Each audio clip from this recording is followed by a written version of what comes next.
शहद शिफा है।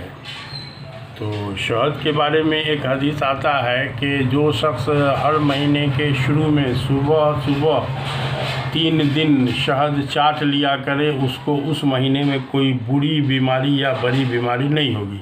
अगर बड़ी बीमारी भी नहीं होगी तो ये भी अच्छी बात है, बुरी बीमारी नहीं होगी तो ये भी अच्छी बात है।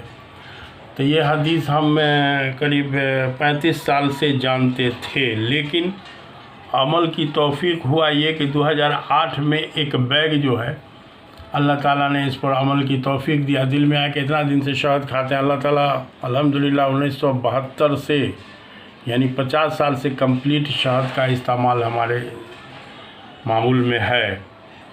तो अब है कि शहद खाते ही हैं, इसको चाटने वाली बात इस हदीस की बरकत लिया जाए। अब कुछ लोग इसको ज़ईफ़ हदीस ये सब कहते हैं, तो हमको उससे मतलब नहीं, हमको हल्का सा भी एक हदीस का इशारा मिला तो इससे हमको फ़ायदा उठाना है।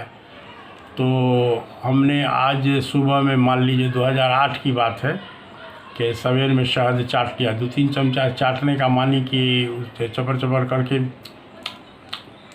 इस तरह से, ताकि मुंह का सलीवा के साथ शहद पेट में जाए, चाट लिया। इत्तफाक से उस दिन जो है रात में महबूबी पराठा बना था। इसके बारे में अजीब कहानी है कि महबूबी पराठा किसी के यहाँ भी बनता होगा तो हमारा गारंटी 80% लेडीज़ उसको कच्चा बना लेती है। मोटा मोटा थपकन उसको बना के और उसको तेल वगैरह में, घी वगैरह में छान देती हैं, तो वो 100% कच्चा रहता है। लेकिन लेडीज़ लोग को कहिएगा तो उसको कच्चा मानने को तैयार नहीं, झगड़ा कर लेंगे लेकिन मानेंगे नहीं। तो बहरहाल, तो हमारे इत्तफाक से मंझले दामाद भी थे, तो महबूबी पराठा के साथ मछली बना हुआ था। तो हम ये सोचे कि एक आध पीस महबूबी पराठा होगा, अब रोटी आ रही, सादी रोटी आवेगी, रोटी मछली खाया जाएगा इत्मीनान से। तब तक के लिए खाना स्टार्ट हो गया। दस्तरखान पर खाने का इंतज़ार नहीं कराना चाहिए, खाना जब लग जाता है खाना चाहिए, हदीस का ये मफहूम है। बहरहाल, तो हम थे, हमारा छोटका लड़का जो मेडिकल में पढ़ रहा है माशाल्लाह, वो था, दामाद थे। तो तीनों आदमी जब खा रहे थे तो महबूबी पराठा को देख के खा के हमारा बेटा बोलता है कि बाप रे, तो कच्चा, ऐसे तो पेट फूल जाएगा। तो हम गुस्सा में बोले कि बाबू रे बोलो नहीं, तो सब झगड़ा करेगी, चुपचाप खाते चलो। खा लिए। इत्तफाक से रोटी आते आते तक 3 महबूबी पराठा के साथ मछली उछली हम लोग खा चुके। अब रोटी आए तब कहाँ खाया जाता है, इसलिए बात हो गई। अब उस रात में जो हम सोए तो हमको याद है कि 2 बजे रात के लगभग में जो हमारी नींद टूटी, तो पेट ऐसा बेचैनी और गैस से भरा हुआ था कि उठ के जो बैठे तो ऐसा ढेकार हुआ कि हमारा गुमान है कि कोई तंदुरुस्त आदमी खाना खाने के बाद अगर उस ढेकार को सूंघ लेता तो उसको उल्टी हो जाती। अब समझिए हम कैसे झेले होंगे। तो बहरहाल अब हुआ उसके बाद ये कि सवेर में फजर की नमाज पढ़ के जब लौट रहे थे तो जहन में अजीब अजीब ख्याल आ रहा था। तो दिमाग में आया कि आज जो है डाबर वाला पुदीन हरा जाते हैं 15 ml वाली शीशी पूरा पी जाएंगे। अब आए तो देखा कि शीशी खाली थी, एक कतरा था उसमें। तो हम कहा बेकार, इसमें हलक तित्ता हो जाएगा, कोई फ़ायदा होगा नहीं। तब याद आया कि शहद पानी का शरबत पिया जाए। तब फिर फट से जहन में आया कि पानी किसी भी हालत में अभी दिक्कत कर जाएगा। तो एक बैग याद आया कि कल हमने शहद चाटा था और शहद चाटने का आज हमारा दूसरा दिन होना चाहिए। तो अल्हम्दुलिल्लाह हदीस पर गायत यकीन के बिना पर हमने शहद चाटने का फ़ैसला ही नहीं किया, बल्कि शहद चाट लिया। और शहद चाटने के बाद अपने आप को माइंड मेकअप कर लिया कि बउआ आज दिन भर कुछ खाइएगा तो हालत ख़राब हो जाएगी, इसलिए आज दिन भर आपको कुछ नहीं खाना है। क्योंकि रात की तकलीफ़ हम झेले हुए थे। अब उस दिन का वाक़या देखिए, अल्लाह कोई तजुर्बा देना। तो उस दिन का वाक़या सुनिए कि आधा पौन घंटा के बाद इतना मिजाज हमारा हल्का हो गया कि बच्चा लोग के लिए उस ज़माने में चना चूरा रेगुलर बनता था हमारे यहाँ, जिसको हम लोग बोलते थे कि खानकाही नाश्ता है। तो चना चूरा को हमने जान के टेस्ट लेने के नियत से खाया कि आज ऐसा तकलीफ़ था, अभी आराम मिला, देखते हैं चना चूरा खाने के बाद क्या होता है। तो अल्हम्दुलिल्लाह चना चूरा बहुत अच्छा से हज़म हो गया।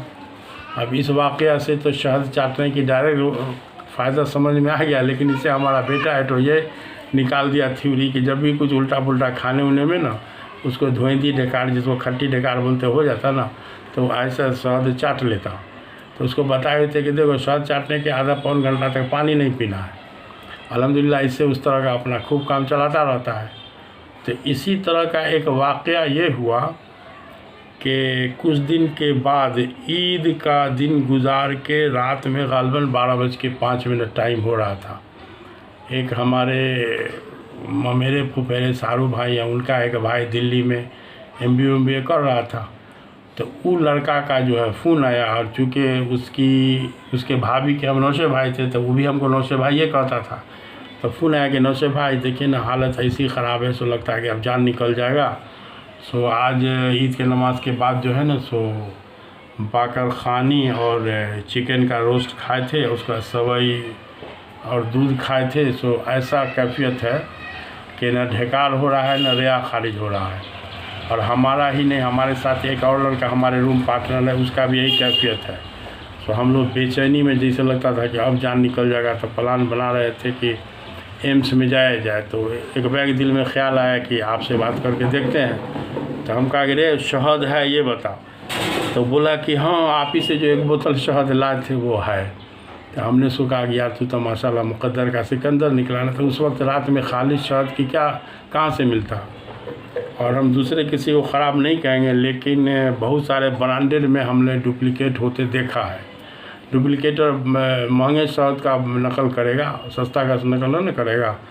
तो बहरहाल शहद हमारा वाला था उसके पास। तो हमने उसको कहा एक काम करो, अगर अभी पानी पिए हो तो रुक जाओगे आधा घंटा, नहीं पानी नहीं पिए हो तो दोनों आदमी 4-5 चमचा शहद को खूब अच्छा से चाट के और चुपचाप छोड़ दो, घंटा भर अभी पानी नहीं पीना है।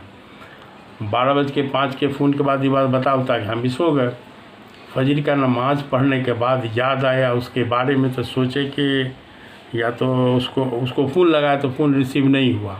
तो दिल में ख्याल आया कि उसके भाई को, जो हमारे सारू भाई हैं, उनको फ़ोन कर दें कि कोई अगल बगल का कोई होगा पता उता लगावे। कहा हम कुछ और बात सोचने लगे थे, कहीं हार्ट अटैक कुछ हो गया, जो फ़ोन नहीं रिसीव कर रहा है। मगर उस वक्त कोई मरीज़ के दवा हुआ बनाने के चक्कर में जो हम लग गए ना, कुरियर से दवा भेजना पड़ता है बाहर, तो हुआ ही है कि हम भूल गए। तो 9:30 बजे दिन में उसका फ़ोन आता है। तो हम हड़बड़ा गए, हम अरे पहले बता खैरियत है कि नहीं। सो यार तुम तो हमको परेशान कर दिया था। सो हम सोच रहे थे तेरे भाई को फ़ोन करना, लेकिन हम भी भूल गए। सो फ़ोन का नहीं रिसीव कर रहा था। तो कहा कि नौशे भाई फ़ोन आपका रिसीव करते। हम तो बेचैनी में जो रात बीत रही थी, शहद चाटने के आधा घंटा के बाद ही अल्लाह ने इतना आफियत दिया कि दोनों आदमी को जो नींद पड़ा है, तो अभी नींद खुली है। तब हमने उसको कहा कि शहद की करामत देख लिए। सो यही शहद की करामत है, लेकिन लोगों ने उसको समझा नहीं है। और हदीस की छोटी छोटी बात से बहुत बड़ा बड़ा मानी निकाल के अवामुल नास का भला किया जा सकता है, लेकिन सबसे पहले उस पर अपने यकीन की ज़रूरत है।